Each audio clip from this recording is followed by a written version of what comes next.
like I said, been increasing in size.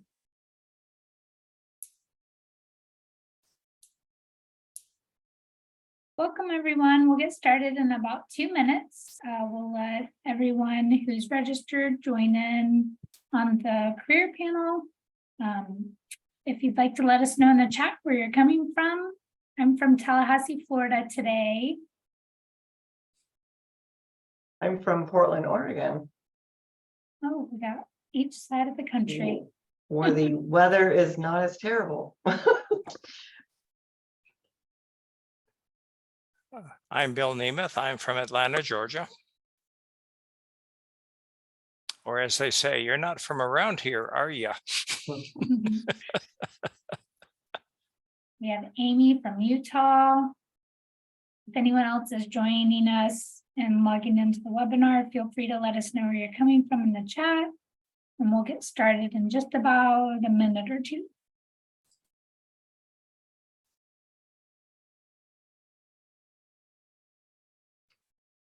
Got Virginia, Phoenix, Arizona. Speaking of hot, Phoenix. It's good to see some representation from Utah. I'm Zachary from Utah as well, so it's good to have you all here. How's the weather there? It's getting hotter finally. Yeah. It didn't want to be summer for the longest time, but you know, we're creeping up to 90, which is nice. Well, Vermont's not sure what it wants to be this year. We've had some rains and some flooding, but in between we've had some hot days, so it's been an interesting weather year. Where'd you say you're at? Vermont. Oh, Vermont. Okay. Where it has a lot of flooding. This year we've had a few roads wiped out, and the capital of Montpelier had over 9.5 inches of rain in a single day, and so the capital of the state was underwater, and so Montpelier is trying to recover. So Real quick, welcome everyone to today's NAEA career panel. Please note that this Zoom webinar is being recorded. Before we begin, I'd also like to go over a few housekeeping items. To ask questions to the speakers, please use the Q&A box. We have enabled the upvoting feature, so if you see a question and you want to make sure it gets asked, you can click the thumbs up symbol on the question in the Q&A box, and we'll be taking questions from the Q&A box only. To ask questions to the webinar moderator about NAEA or technical issues, or to chat with the greater webinar audience, please use the chat box. Please note everyone can see the chat, so please be respectful to your fellow learners and use the chat to share information and ideas regarding the presentation material only. Remember, when making a comment to the whole webinar, to choose all panelists and attendees. And if you require closed captioning, click the live transcript button on the bottom of your screen and then click show subtitle. Without further ado, I'd like to introduce Meg Killian, NAEA's Executive Vice President, and she will kick us off to start today's career panel. Thanks, Jess. And thank you all for attending. I'm so happy to see you all here today to learn more about an enrolled agent career. But before we get started, I just want to tell you a little bit about NAEA. The National Association of Enrolled Agents is the nation's leading community for tax practitioners. Everyone from aspiring enrolled agents to experts with decades of experience. We will want to meet you wherever you are in your career path. We have a number of membership options wherever you are in your tax journey. We have an academic associate membership, which is free for students. We have associate membership, which gets you access to all the same benefits as our enrolled agent members. Plus, you get a free access to the Surgeon EA Review Course Part 1 and discounts on the second and third part. We also offer a discounted rate for new CPASSers, and we have lots of various scholarships to help you through your career journey. We have scholarships for EA review course. We provide reimbursements for the testing fees. And we also just have a new scholarship program that we started recently for our NTPI program, which is the National Tax Practice Institute, and that prepares you for representation.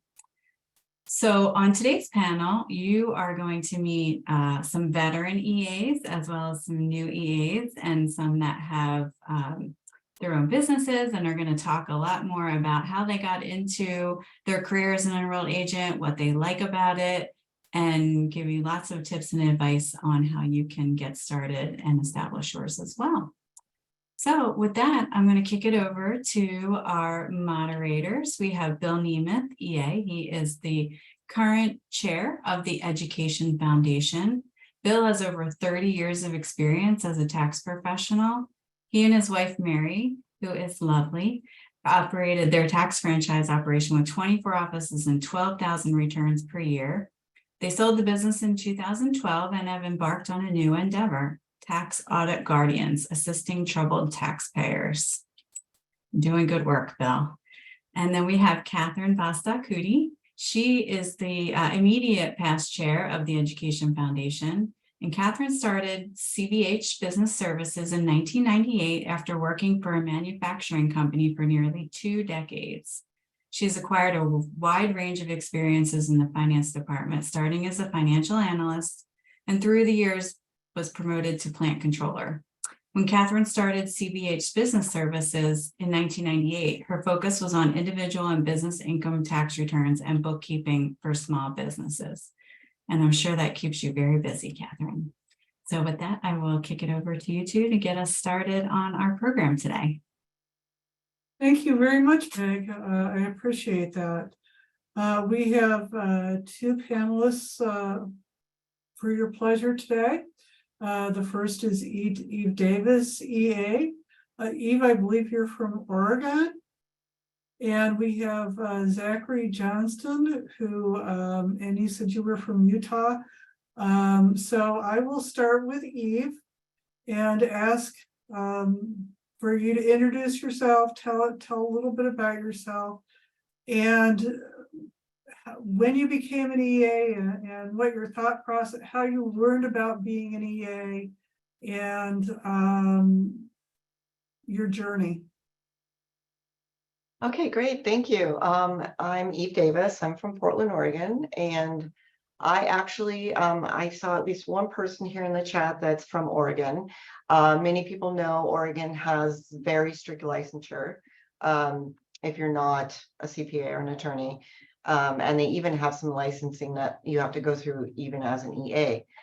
So I was a licensed tax preparer in Oregon for 16 years before I became an EA. And what I knew about EAs all along, because that was something that we were told about in the licensing, in going through the licensing with Oregon. And when in about 11, 12 years ago, when the IRS started trying to license everybody through the RTRP program, it looked like even us in Oregon, even though the test was kind of based on our test, that they weren't going to grandfather us in. So I was going to have to take the test anyway. And that just spurred me to become an EA, because if I was going to have to take a test, I was going to go for it. Even though the RTRP program didn't happen, I'm really glad that that's what spurred me to do it, because now I'm an EA. And I found that it just made so much, it made a big difference when I was talking to the IRS on behalf of my clients. From 1 week when I wasn't an EA to the next week when I could say I was an EA, they immediately gave me respect. So that was great. And just the knowledge as well. My husband and I opened our own practice in 1999. I decided to go on my own, and then 2 months later found out I was pregnant with twins. So I raised kids and my business at the same time. And now they both work for me. So, and I have one taking part 1 of the EA test right now. So send her good thoughts. I think that's all I need to say right now. We'll take it over. Let Zachary talk. Absolutely, Zachary. Thanks for the time. My name is Zachary Johnston. I'm from Ogden, Utah. I came into the field because my father owns Integrated Tax here in Ogden and has been a practicing tax preparer for about 29 years, for 1 year longer than I have been alive. So, and I believe I am the 4th generation tax preparer accountant in my family. Wow. And at first, you know, it was something that I didn't think that I necessarily would want to do. But I decided very recently in the last year to pursue the trade, because it is a trade and it's something that can be learned, and that while the learning curve is steep and there's a lot to understand, it's accessible, particularly if you have good role models. And so I was just thankful that I had my father to be able to guide me through it, as he does every day. But one of the requirements for working for him was that I had to become an enrolled agent. I don't really have a background in accounting, though I do have a bachelor's degree. So I understand the requirements of being able to learn high level information and just learn things that are new. So I finished passing all 3 sections last month, though it took me some time, but it was just a matter of really diligently studying and trying to digest and memorize as much information as I could, so that I can be as useful to our clients as possible. But in the meantime, you know, I went through a tax season and learned a lot while practicing, because the enrolled agent exam in my mind gave me a very broad foundation that you continue to build upon and test your knowledge as you encounter issues while you're preparing hundreds of returns a season. So I'm really excited to be here and just be able to offer a genuinely useful trade to my community, because pretty much everybody needs tax advice, you know, at one time or another. So I'm just happy to be here and happy to contribute as little as I can, as little as I will be able to, because I don't have a lot to say at this stage, but I'm happy to learn from these veterans as well. So, but I can assure you that all of you will be able to pass it. You just need to be diligent and study. My mom's even studying. We have 4 other people in our office studying to take the exam. So, but it's absolutely an accomplishable goal, and it'll make you feel good about yourself, because it's a lot to learn. Zach, I'd like to ask you about your experience. Sure. What material did you use to study for the EA exam? That's a good question. So on the IRS website, they have a very kind of long study guide, multiple bullet points. And so I mainly used quick finders, as well as reading the pubs, IRS publications, the Internal Revenue Code, and the website, the IRS website, and just studied each one of those bullet points as diligently as I could. Wow. Okay. So you didn't do a Surgent or a Gleim or one of those. You pretty much, you and Google got to be good friends. Yeah, me, Google, and the quick finder. I think I destroyed my quick finder by the time it was over. So Now, how many years of tax preparation did you have when you decided to become an EA? I had 1 year of experience. Okay. Yeah, it's been my experience. That's on the low end. Generally, I ask people to have 2 years under their belt, because the EA study then integrates all of the experiences you've had. So Right. you're a good exception to the rule, but you come from a good family. I know your dad, so Right. Right. good for you. It helped I had a good database in his brain. Yeah, exactly. Let's throw that same question to Eve. First of all, when you did the EA exam, was it still a paper exam, or or was Prometrics around when you did the EA exam? And what study materials did you use?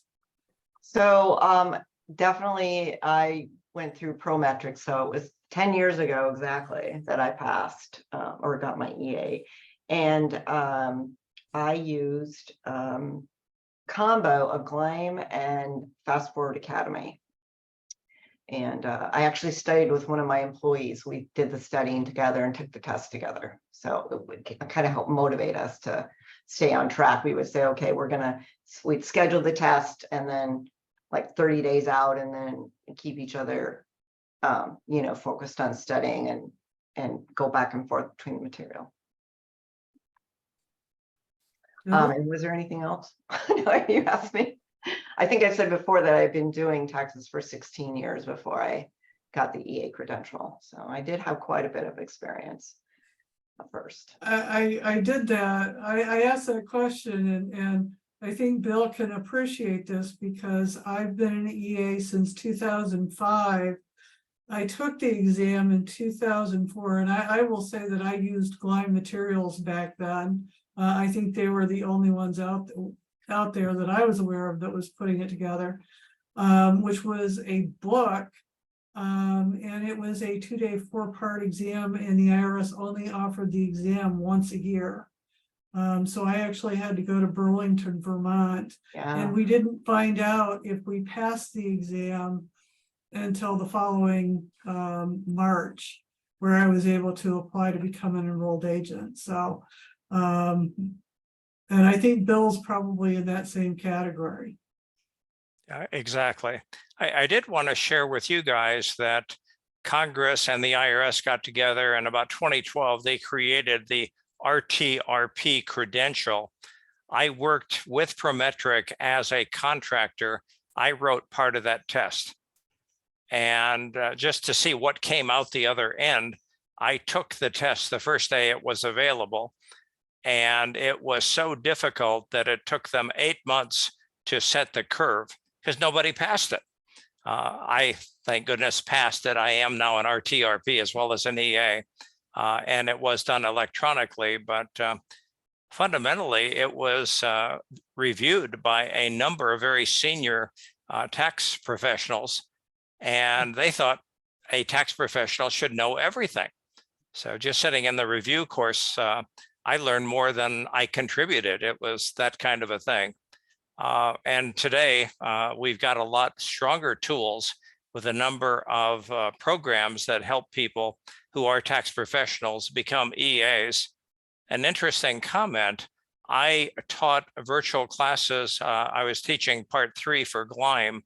One of the fellows that was in my class 8 years ago, I am interacting with him. I got him through his first tax court case, and I am consulting with him on the audit from hell.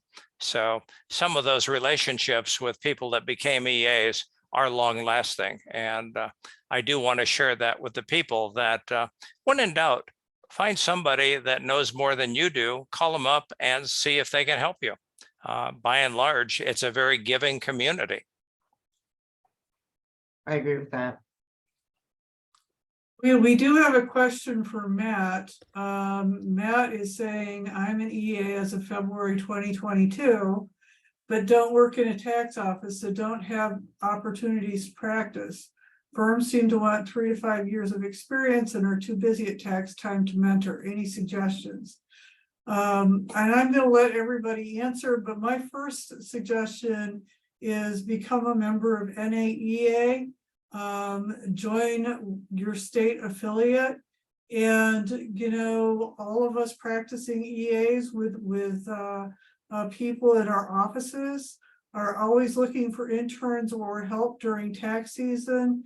We would love to help mentor you. So if you could tell us where you're from and we can hook you up with the state, that would be great. Any suggestions from Eve or Zachary on that one? I do agree with joining NAEA. I actually joined them as an associate member originally because when I first went to take my test, Prometrics already had somebody that had used my P10 number, and they used my number and passed all the tests already, and they couldn't they couldn't sign me up. And I'd had my P10 since like 1999. So it was just a matter of them transposing a number. But someone at the NAEA office actually got it fixed for me so I could take the test. So that was great. Where I wonder where Matt is from. Just because it seems to me that, I mean, for myself, if somebody is a new AA, I would definitely talk to them and get an idea of, I wonder what, maybe if he had any tax experience at all, or just, I would want to find out a little bit more about him personally. I wouldn't automatically say, I wouldn't hire someone if he didn't have that much experience. So because, the profession is really short. I mean, there's just not enough of us. So I would think, and particularly in the off season, maybe he can reach out and find someone to talk to about that. Okay, so it says he is a member of NAEA, so Okay, good. Matt, let's find out where you're from and let's see if we can get you hooked up. Matt's from Northern Virginia. Okay. So definitely, has he met anybody else? Because Virginia Society of Enrolled Agents is pretty active, I believe. Mhm. If he's attended any of their events and he can network with other people, that would be the best way to find someone to work with, I think. I come from the background of tax franchises. If he walked into any Block or Jackson Hewitt office, they would welcome him with open arms because he would become immediately a source of good, solid advice for the other preparers in the office. When we had our offices, we had 100 employees. We had 20 of them who were EAs. We had actually grown them organically by sponsoring them and paying their memberships and so on. But if he chose to work for any of the big box offices, that is a wonderful experience. You get a lot of background, and you may be able to work in their advanced offices where you could get into representation. That's a great suggestion too. Bree, as a new EA yourself, what would your suggestions be? Is that question for me? Sorry. Yeah, same question for you. As a new EA, what would your suggestions be? I started as a temporary, just essentially tax input. I wasn't expected to know a whole lot, and then I grew from there. And I don't know the culture that a lot of people have, but I know that there are places in Utah that hire essentially temp workers and will keep them on if they show any sort of promise or commitment to the firm or to the trade in general. So that's one side. And then on the other hand, as far as job searches and getting past that, experience level problem, you just kind of got to be ruthless and have a shotgun mentality and just try to hit as many firms as you can. And eventually the right one will stick, so just keep being dedicated and keep selling yourself, and try to get your foot in the door somewhere. And hopefully that person will be able to mentor you. But the reality is, from my experience, that a lot of the mentorship happens outside of tax time, because we just don't have time to do a lot of instructing when we're doing, dozens of returns in a very short amount of time. So just kind of have that reasonable expectation that a lot of the mentorship happens outside of tax time. But other than that, just keep working hard and keep applying, and you'll get a foot in the door somewhere.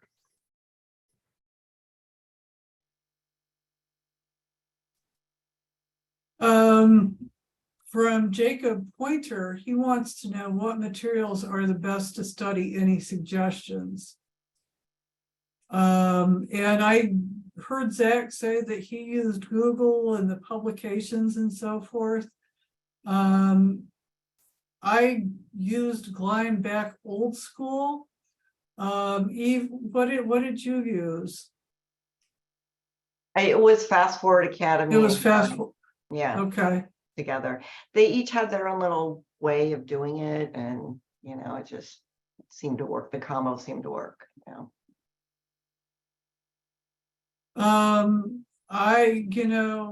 I've taken both Surgeon and Gleim courses. I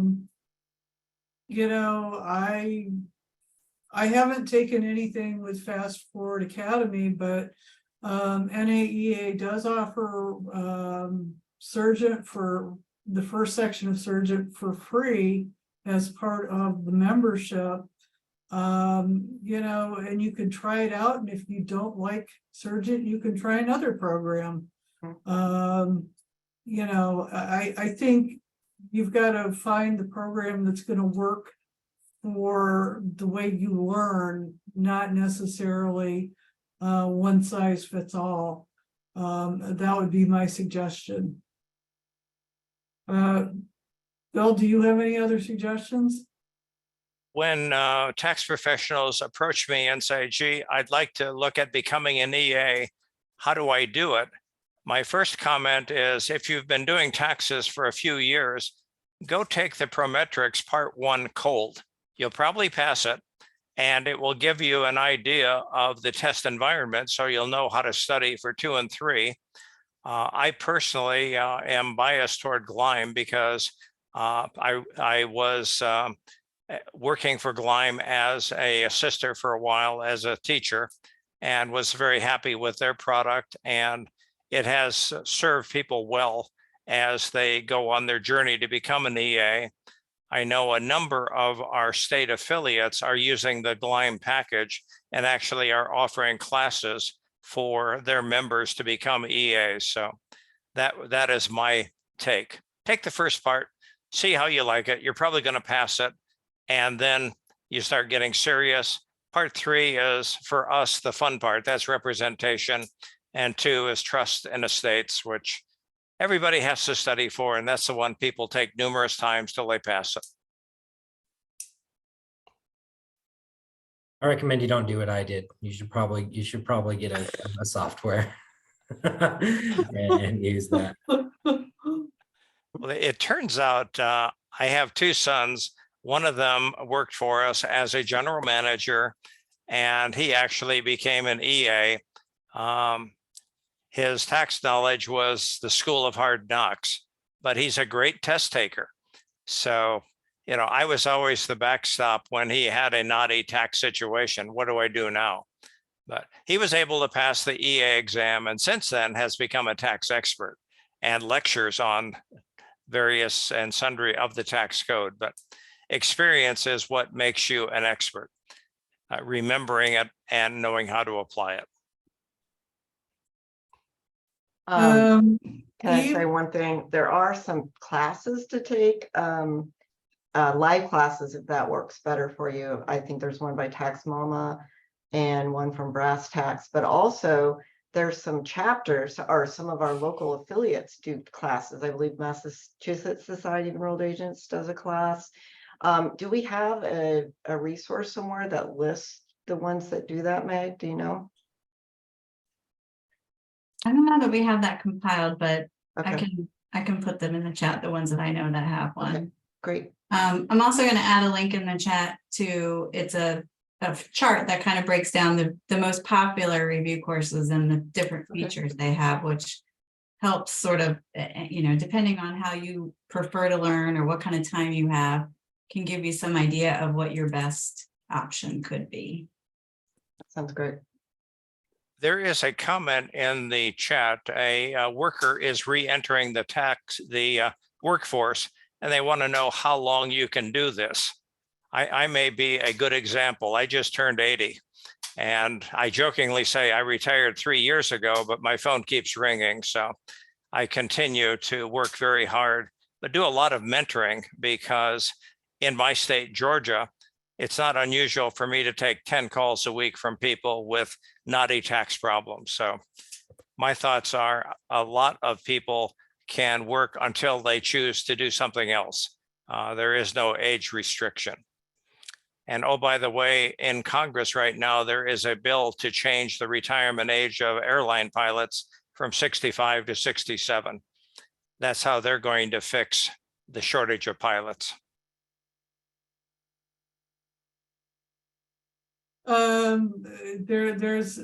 So Eve, what does your typical day look like? And let's talk about a typical day during tax season and a typical day outside of tax season.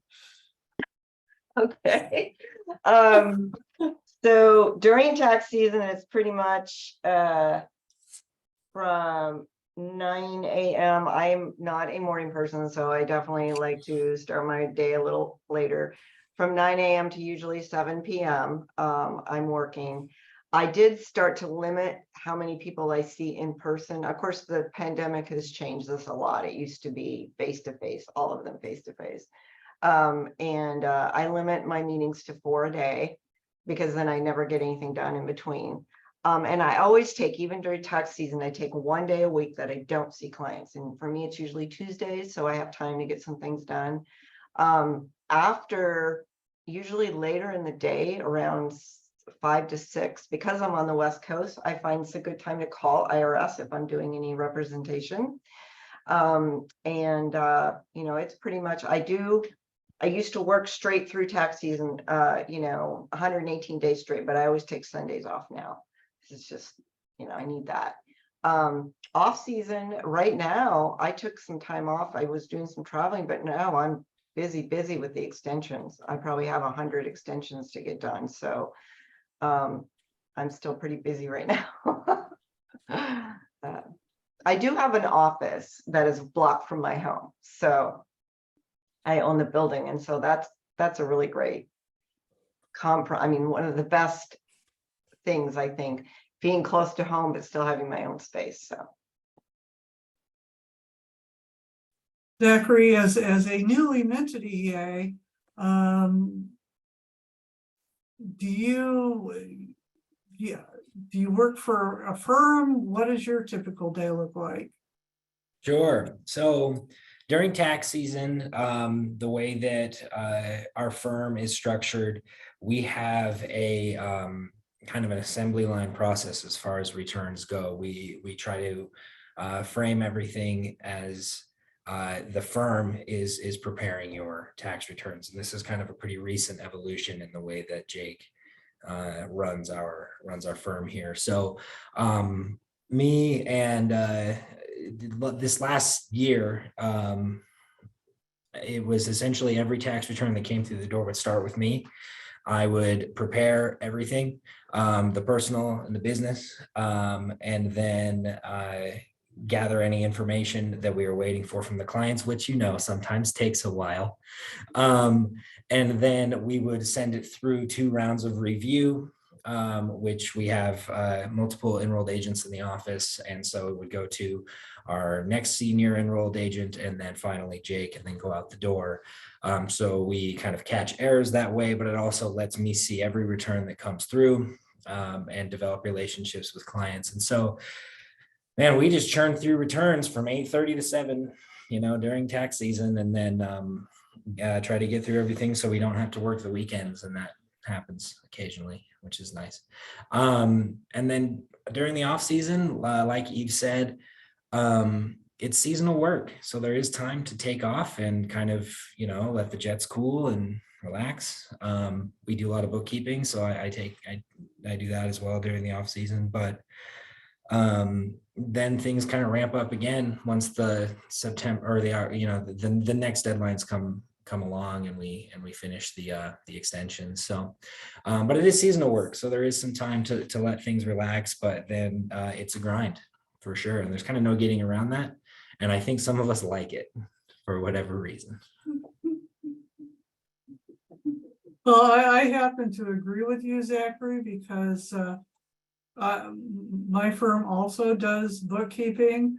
We also do a little bit of payroll processing, but that's only if we're doing bookkeeping services, and payroll is not something I willingly take on, because you're tied down every Monday and Tuesday to doing those payrolls for sure. There's a couple of questions here. Frank has been doing taxes since 1990. He was an EA. His enrollment lapsed in 2020. And he wants to know where the best place for continuing education, and anxious to get up and running again. Bill, I think you have a little bit of knowledge on that, but I think since his enrolled agent enrollment lapsed in 2020, he actually has to take the exam again in order to get the EA license back. So he's going to need to do a review course of some sort and do prometrics, is he not? Exactly. That will be his route back. We were able to play a little bit of games with the COVID, but that has passed. And so because he's been out of the enrollment for 3 years, he will have to take it again. And, you know, the good news is if he took it online before Prometric, he knows the test environment. If he doesn't, and he's been doing returns again, I tell him, go take part 1 and then talk to people that are in your group to see what they like for a course. I obviously am partial to Gleim, and he can be up and running in no time. Jacob, doesn't sound like he's Jacob Pointer from New York City. Doesn't sound like he's currently an NAEA member. And he wants to know if there's a membership from NAEA near Jacob, and if yes, what is the cost per membership? And Jacob, what I would tell you is I'm a member of the New York State Society of Enrolled Agents, as well as the Northern New England. New York is extremely active. We have a lot of New York City members, and we can find you a mentor from that group of people. They will be more than happy to do it. And most of the time when an NAEA member does any mentoring, they do not charge for mentoring somebody else. We're giving back to the community that has given so much to us. So Jacob, you know, I think Meg could answer the question about membership costs, but I would say become a member, contact me, and I'll hook you up with somebody in the New York Society and get you a mentor. I would like to reinforce what Catherine said. I am in Georgia. I also am a member of New York because they're a very aggressive society. They provide a lot of education.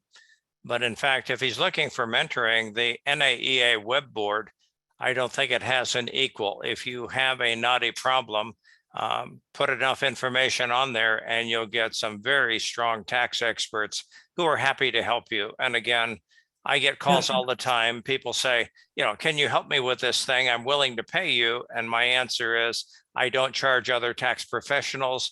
We're just all paying it forward. Your turn is going to come in a couple of years. So happy to help you. Okay, I think that's taken care of all of our questions for the time being. So going to Eve, I'm going to throw this question at you.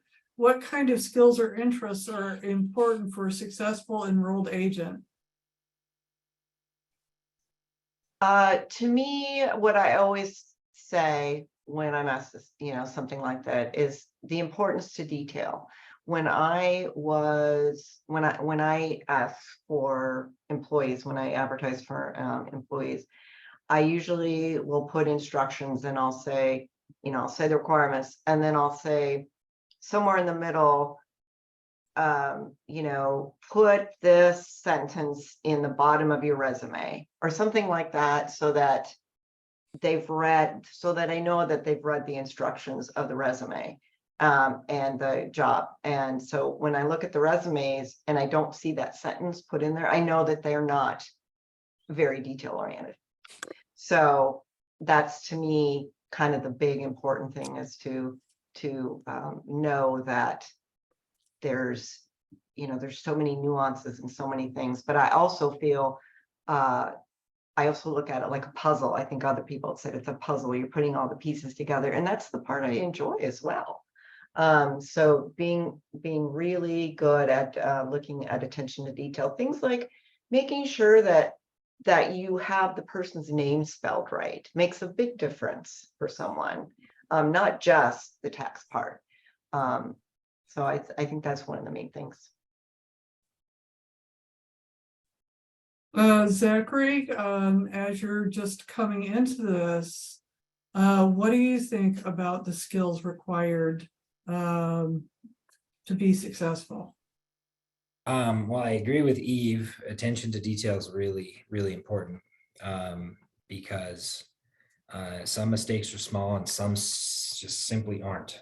But on the other hand, I think that it's really important for an enrolled agent of any skill and tenure to be really open to actively learning new things, because rules change. And also there might be areas that you have to educate yourself on to address some sort of problem that comes up. And from the newest EA in the panel, that is certainly a requirement. You really have to be open to learning new things. But I've noticed that most enrolled agents that I talk to have a very adaptable mind and they digest new information very well. And I think that's just really important to being a successful practitioner. Well, I definitely agree with Zach on that as well, as far as being open. I mean, the tax law changes of just the last 5 years has been incredible, and having to do, I know myself, I get close to 100 hours of CE a year because there's just so much. And plus, I love to go, now that we can do more live conferences, going to conferences, you know, NAEA has one coming up, is invaluable to, you know, network with other colleagues for mentorship. Like, I have so many people that I know in other states. If I have a client that I have a state specific question, I can call someone almost, I know immediately, who's happy to answer my question. And I'm the same. I'm happy to answer anybody else that has questions if they have specific to Oregon. So. Go ahead, Bill. I'd like to put in a pitch for a program called the certificate program that NAEA is offering. This week, they offered a certificate program in rentals, both personal rentals, you know, residential rentals, as well as commercial. And although I knew everything that was in the course, you know, reviewing the last 5 years of tax changes has been very gratifying to reorient our thinking to what the rules are and what they're going to be for another 2 years until the Tax Cuts and Job Acts sunsets and we get something else. So it's programs like that that continue to keep us fresh. And as we're talking to our clients, it's interesting. I have one that will call me in the middle of the night and say, you know, I'm getting ready to buy this $12 million building. What do you think? It's nice to at least be able to kind of position him as to why would you want to do that? And the answer is obviously to become a millionaire. So off we go. But it's useful to have that background so that you don't have to think about it. It's almost a conditioned response. It's just, it works very well for me. And so I will plug NAEA with their education program. It's very strong and it's very well done. I agree 100% on that, Bill.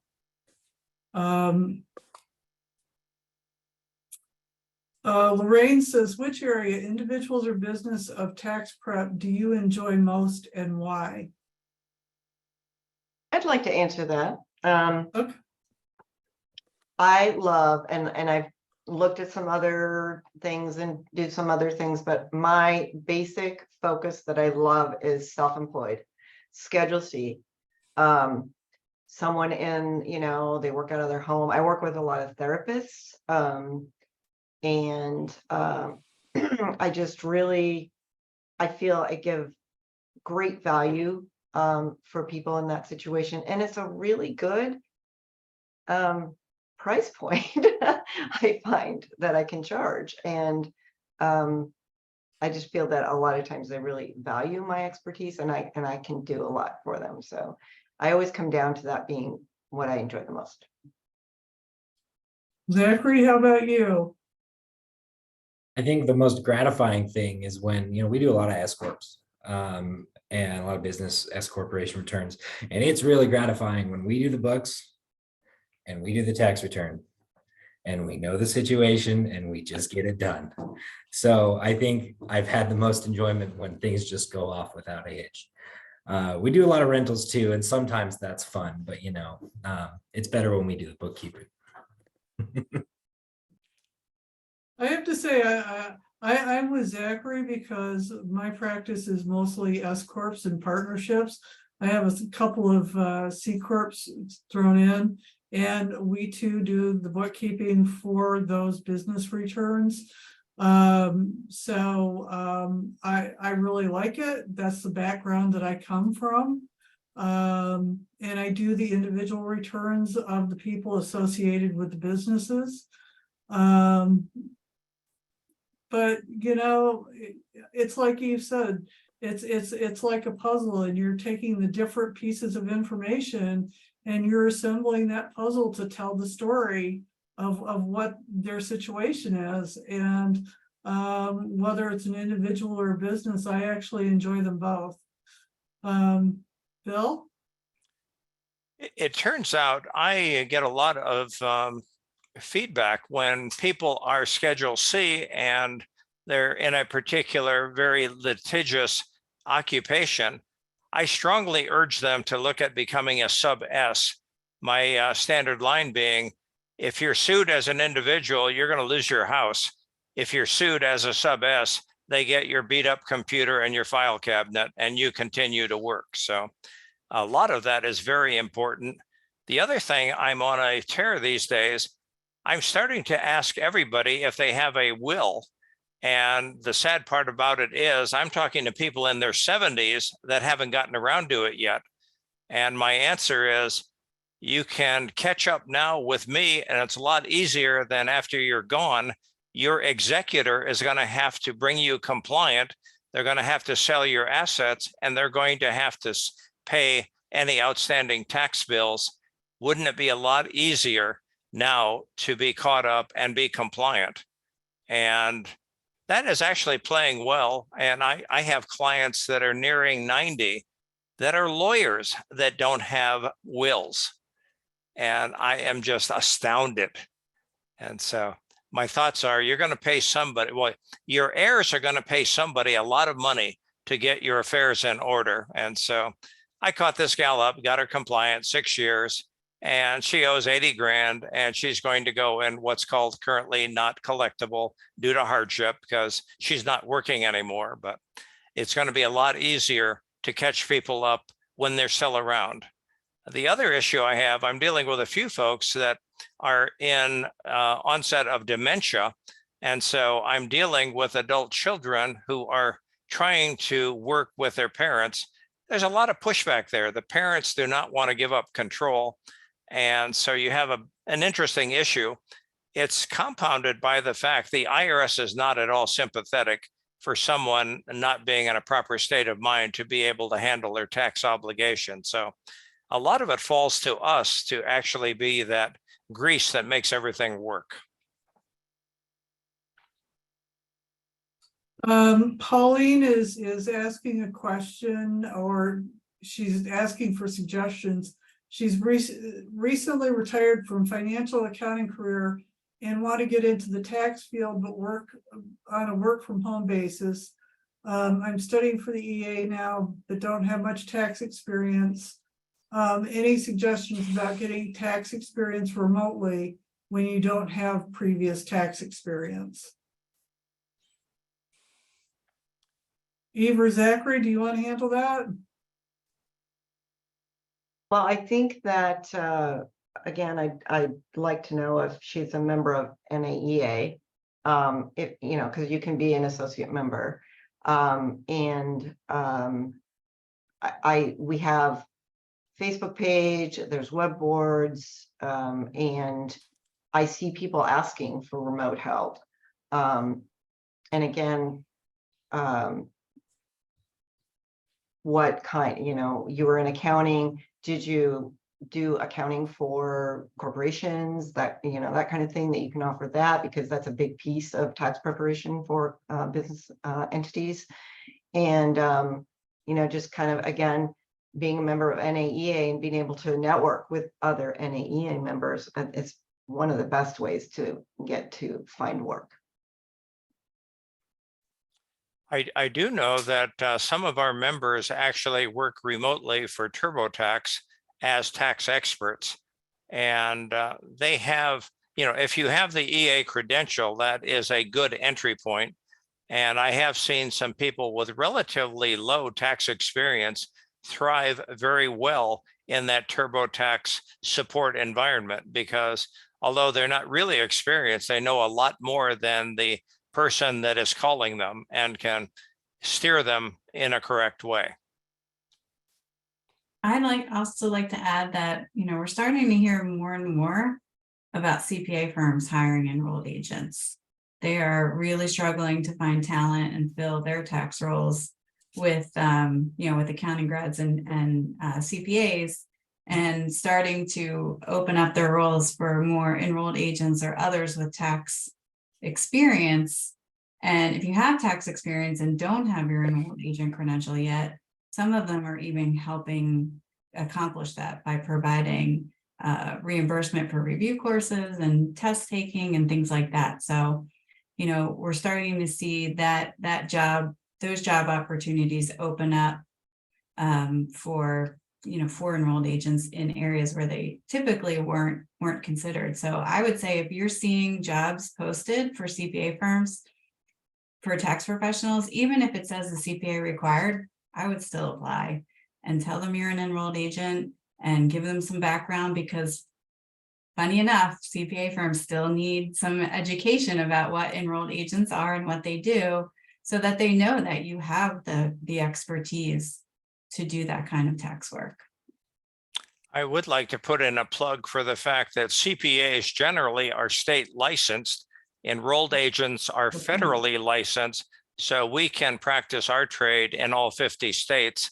And if it's a reasonable size CPA firm, they have issues in other states. The enrolled agent has standing. The CPA may not have standing. So we're good troubleshooters. Very good point. Lorraine Maddox is saying caveats or kudos for working with family members, friends, acquaintances, and she's got a question mark. So that's a good question for both Eve and Zachary, because they're working with family members. Any situational issues? Is it all good? What's up with that? I think it really just depends on your relationship with your family members. Luckily, me and my parents, we work together on a daily basis and we're really good friends. But we also try to work as diligently as we can to avoid any like outrageous nepotism, which sometimes, can't be avoided. But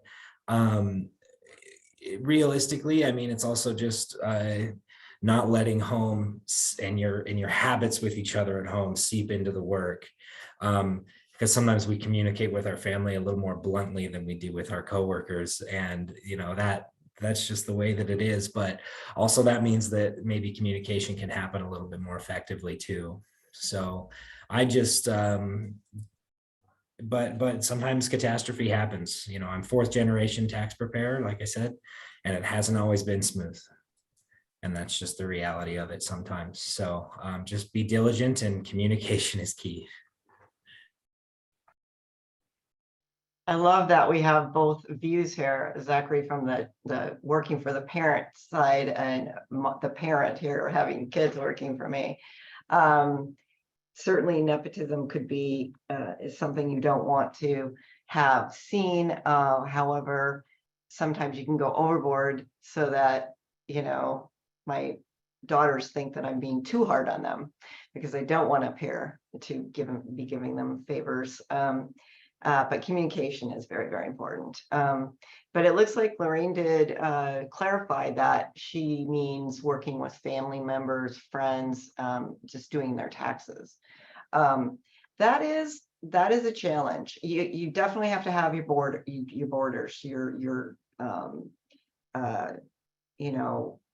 I used to give a good discount to family and friends, and I don't anymore, because usually they're the PITAs, So I just, you just have to have clear boundaries with them like you do with your other clients, I think. And I find that you get appreciated more and valued more when you do that. Lorraine added a caveat to what she was saying. She said, oops, is it doing their taxes? And Lorraine, you might have to explain more, but I think she's referring to Bill and his dementia and working with the kids.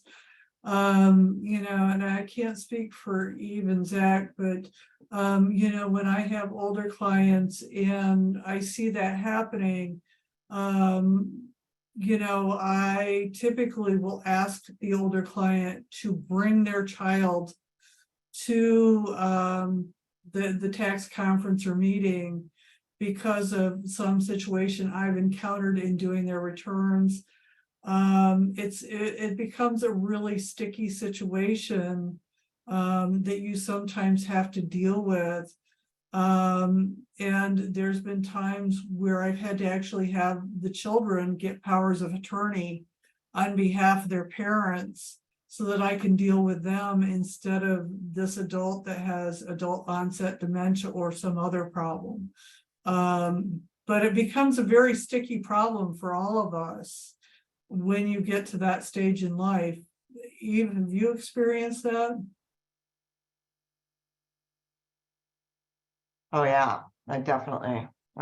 It's very sticky. I think I'm going to start adding on my client intake about the fact that, you know, do we have your permission? You know, can you give us a contact person that we have your permission in case of emergency? Or, you know, I'm not sure how to word it, but because I've seen on the boards and other groups where people said they have a client that they're sure probably has some dementia, but they, you know, don't feel they can reach out necessarily to the family.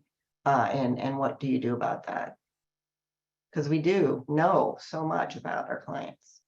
Well, and technically it's a circular 230 violation to disclose It is. their information without their consent. And so that's why I say it is a very sticky situation that we're getting into. Absolutely.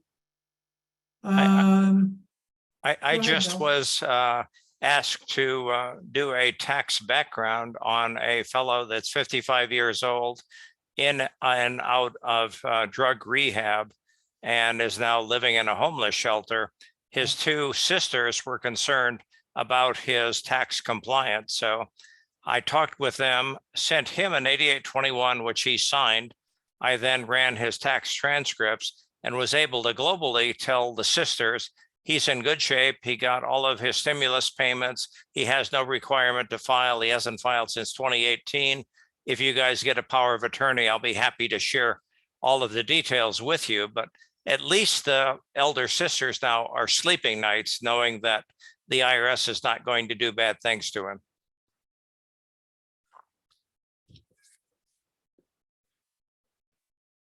I see that we're at 4:56 p.m. We're only slated to go till 5 o'clock. As Meg mentioned at the beginning of the program, Bill is the chair of the NAEA Education Foundation, and I am the immediate past chair of the NAEA Education Foundation. We offer scholarship opportunities for EA review courses. We also offer scholarships for Prometrics testing fees, and we've begun offering scholarships for the NTPI representation program. All of these are very good courses or programs, and if you're interested in learning more about it, please feel free to go to the websites and look up the information. I think our next scholarship cycle is in October. We just finished a scholarship cycle, and I encourage many of you to become, if you're not members of NAEA, I encourage you to become members, because we really have a really good group of people. And I feel absolutely confident if I have an Oregon issue that I can call up Eve Davis and she will help me with whatever it is that I'm struggling with in Oregon. Because you never know. I'm currently in the process of doing a Connecticut registration for a client. So, you know, it's not a single state anymore. And you know, it's nice to have that networking set of resources. Bill, do you have any thoughts? I wanted to make people aware you do not have to be a member of NAEA to apply for the scholarships. We think if in the process of applying, you may want to become an academic associate to get the benefits and see some of the networking and also the mentorship that kind of comes with joining our community. But we are delighted to give away scholarships. We think it's a wonderful way to help people in their career choices. And we certainly didn't have that benefit 20 years ago when we were struggling. We financed it ourselves. I think it's a wonderful opportunity for us to give back to the next generation of enrolled agents. Eve, I your want to last do a quick, thoughts? I want to do a quick plug for NTPI, because I graduated last year or 2 years ago. And this is, even if you don't want to do a lot of representation, it's great information on the audit process, the, you know, collections process, and it just helps you a lot to know that might be your next journey, Zachary. Zachary? I don't really have any, you know, closing thoughts, but I just appreciate being here and sharing the information with the new folks. Well, I would like to thank all of the panelists for their time, and I'm going to turn it back to Meg Killian, the NAEA EVP, for any closing comments she may have. Thank you so much. Thank you. Thank you all for attending. Thank you to our panelists. I'd like to note that the one thing that I have observed in working with tax professionals is they are so generous and willing to give their time and expertise to others. So I thank you all for spending an hour here this afternoon, providing that expertise and advice to others. I did put my email in the chat. If you are, you know, if you want to get in touch with me, I'm happy to help you find a mentor in your local area, connect you with other resources that we may have. You know, whatever you need, just reach out and we can try to accommodate. So thank you all for coming. Hope everybody has a wonderful summer and best of luck in all of your professional endeavors. Thanks for having us.